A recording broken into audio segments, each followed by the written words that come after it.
Bonjour à tous et à tous, je suis Colombe Forger, étudiante à l'école d'ingénieurs de Purpan à Toulouse et stagiaire à l'IFV de Blanquefort de juin à août 2024.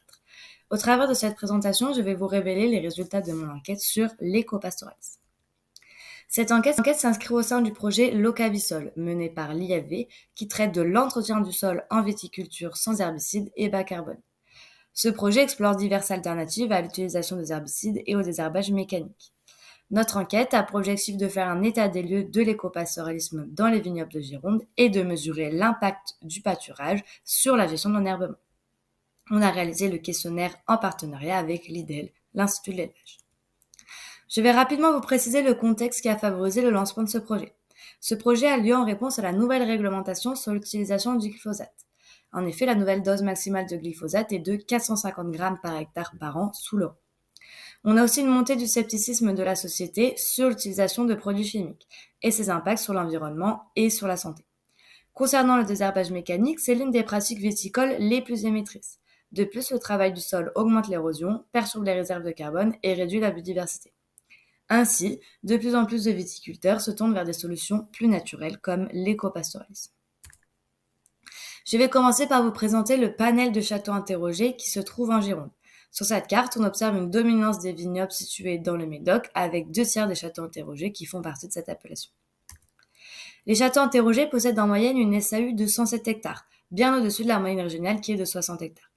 Les exploitations varient de 25 à 400 hectares, et les plus petites consacrent en général une grande partie, voire toute leur SAU à la vigne, alors que les plus grandes dédient seulement 40 à 60% de leur SAU à la vigne, le reste étant en jachère, en prairie ou en forêt. Le box plot en haut à gauche montre que la médiane du rapport de la surface de vigne pâturée sur la surface totale de vigne est de 43%, avec une moyenne légèrement supérieure à 53%. Donc cela suggère une distribution asymétrique avec certaines exploitations ayant des rapports de pâturage très élevés. Et en effet, on a 4 châteaux qui font pâturer 100% de leur vigne.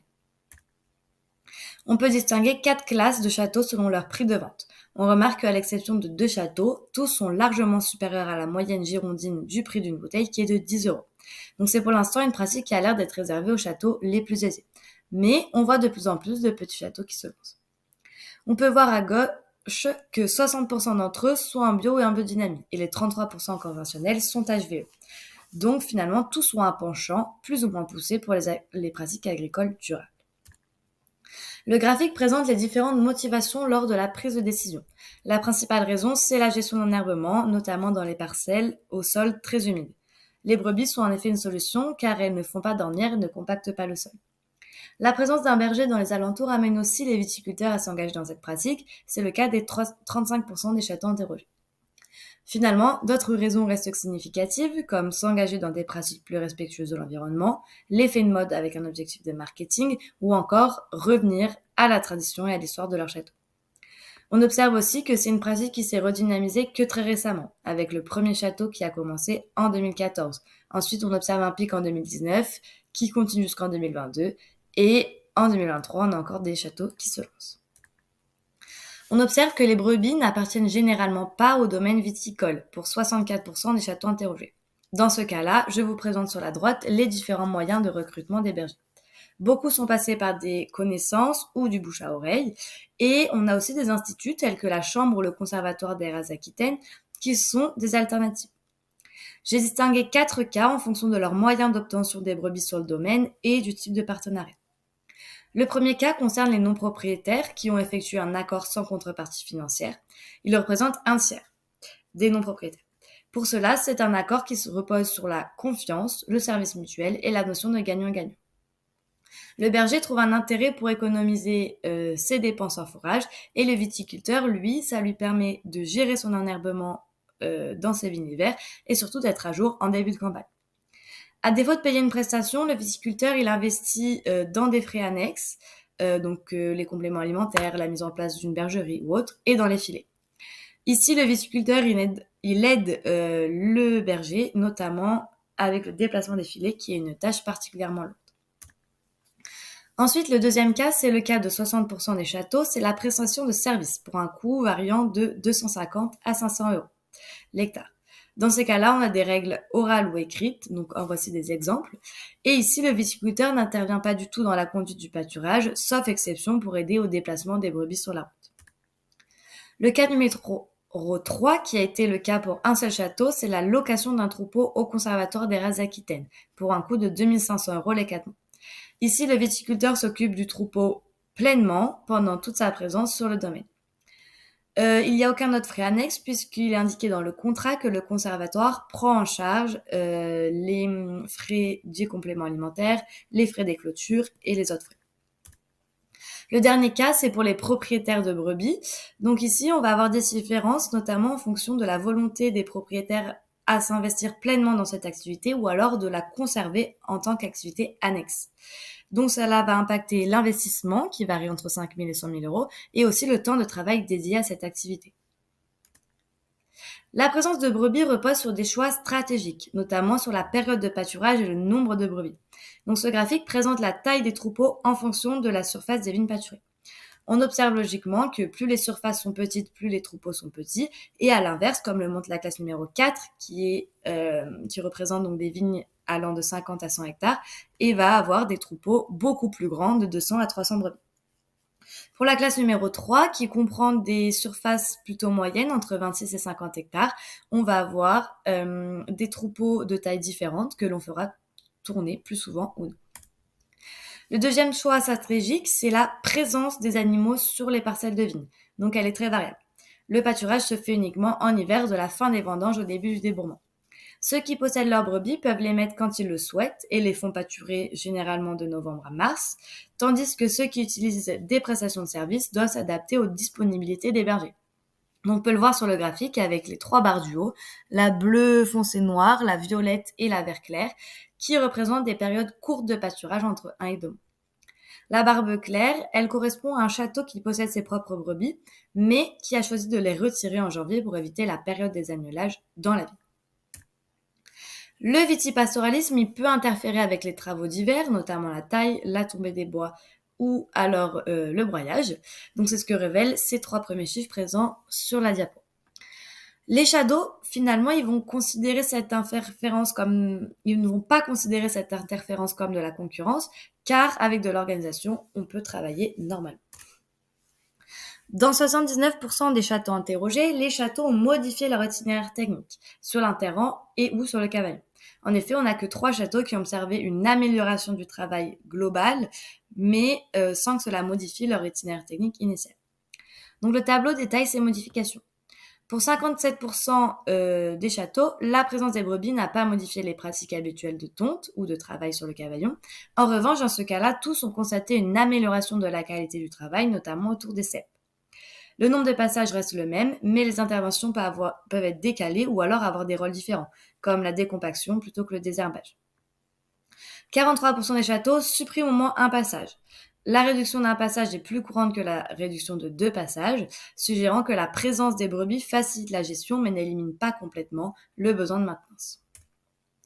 Concernant l'évolution de la flore, les observations montrent des résultats intéressants pour les domaines ayant des couverts végétaux. Donc dans ces domaines, les brebis parturent les couverts, ce qui favorise une meilleure repousse et une densité importante des végétaux. On peut aussi avoir une augmentation de la diversité floristique ou encore un cercle virtueux, donc il se traduit par la sélection naturelle de plantes adaptées au pâturage. Concernant la fertilisation, 86% des exploitations interrogées évoquent un impact qui ne peut être que positif, mais très léger selon le nombre de brebis. Néanmoins, la présence de brebis contribue à l'accélération du cycle de la matière organique, à l'enrichissement de la vie microbienne et à l'amélioration de la qualité du sol. Pour résumer, l'écopastoralisme présente de nombreux avantages. Donc en premier lieu, une gestion efficace de l'enherbement et une qualité de travail notable.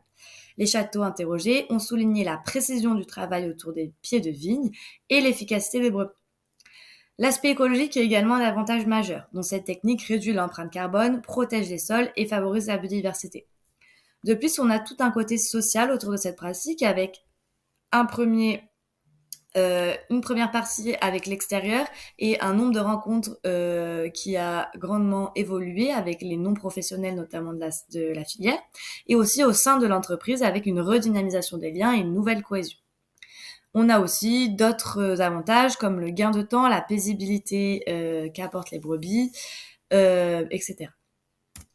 En revanche, il y a bien sûr des inconvénients, certes moins nombreux, mais qui prennent beaucoup de place. On a la charge de travail avec le déplacement des filets qui est une tâche assez lourde et on a aussi l'organisation et la logistique. Donc la présence des brebis nécessite en effet une gestion rigoureuse des travaux viticoles. Donc il est crucial de planifier les rotations des parcelles et surtout de surveiller attentivement les moments où les brebis doivent être retirées pour éviter qu'elles ne consomment les bourgeons. Contrairement aux machines agricoles, les brebis sont des êtres vivants. Donc c'est pas une solution qui va être possible toute l'année puisqu'il faut s'adapter au stade de la vigne.